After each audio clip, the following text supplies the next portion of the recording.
Yun, sa wakas. Dami nang nangyari ngayong araw na to. Pero, paano ko apak nito? Yan, pinaka-significant is, ano nga ba significant sa araw na to? Is ano? Teka, naka-on na ba yung fan ko? Teka, naka-on yung fan ko. Okay, naka-on. Naka-significant is, nakabitan na ng fan yung controller. Yung performance niya hindi ko in-expect kasi hindi ko lang in-expect. Bye, thank you. Hindi ko in-expect kasi yung hatak niya, ano ba, kasi yung ano niya, yung tawag nito, ano ba i-explain to? Okay, ito na lang. Yung meron akong preference lagi, naka-tres ako. Ngayon nakikita nyo, naka-dos lang. Preference ko lagi stress. Kasi, yun lang talaga kaya niyang bumuga sa Paahon, Marcos Highway. Pero after na malagyan ng fan, yung fan niya, hindi siya ordinary fan, blower siya eh. After niya malagyan ng fan, ang ganda ng hatak niya. Ayan o, ganda ng hatak ko. Isipin nyo, dos lang to. Pero ito ngayon, first time kong aakyat dito.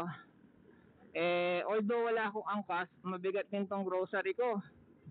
Mga jumbo size na suka, mga inumin. Bigat-bigat din to. So, and kanina, pag ano ko, galing akong Kaintanon, pag hinto ko dito sa, tingnan natin to. Magtitrest ako para maramdaman natin yung hatak na ito. Yan, tres na ako. Kaya lang grabe ang lubak kasi dito eh.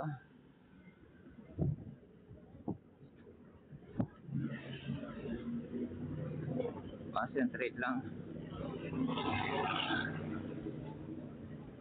First time ko nakahataw ng ganitong ahon. First time ko, totoo lang, nang overtaken pa ako ng nakamotor. First time. Tsaka kanina sa Marcos Highway, first time ko rin bumaybay ng nakados, Marcos Highway. So first time kong nakakita ng ganitong klaseng performance sa ahon. Kasi nga malamig. Kaya nga kanina pag hinto ko, galing akong Kainta sa gym nung hihipuin ko yung controller, parang pa ako, ang tawag na hesitant pa ako. Kasi nga pag hinihipo ko to, na halos hindi ko mahawakan sa init. Ganon.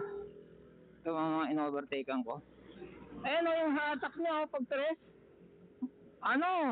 Meron na siyang hatak. Lalo na ganitong ahon, wala ito. Hindi ito ganito nung kahit na although may improvement siya nung nag-battery, nag-lithium. Pero ngayon may fan, layo. May ginawan at binanggit sa akin na concentrate tayo sa driving.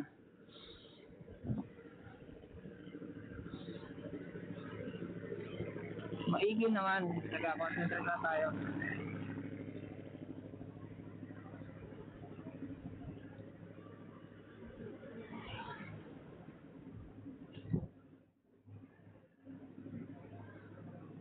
Okay, goods.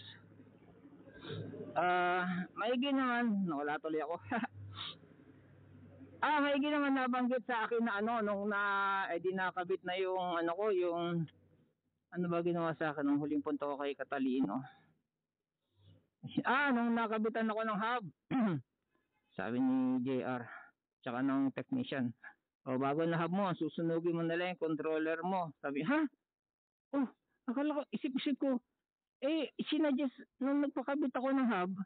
Ang unang tanong ko, anong ang bagay dito sa controller ko? Yung sagot niya 3K. Kaya ako nagpalagay ng 3K.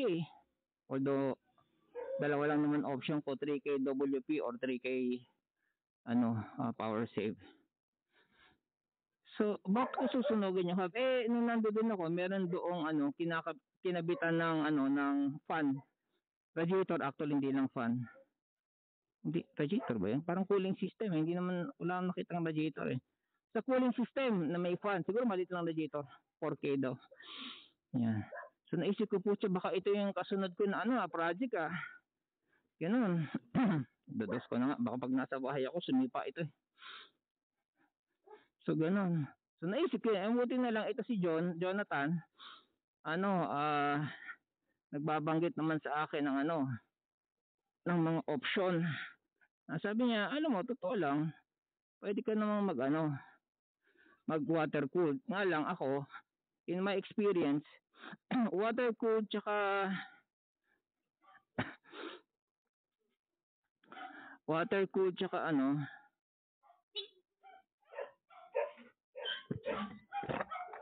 uy, matik thank you.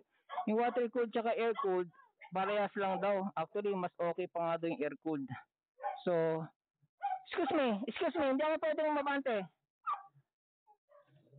Mga tuta ko, baka masasagasaan eh. Yan, so air cooled, yun ang nung hinawakan ko yung nito, ang lamig. Lamig niya, hindi ko na-expect na ganun siya kalamig. Kaya siguro something to do with temperature yung performance. So, yun lang. See you later.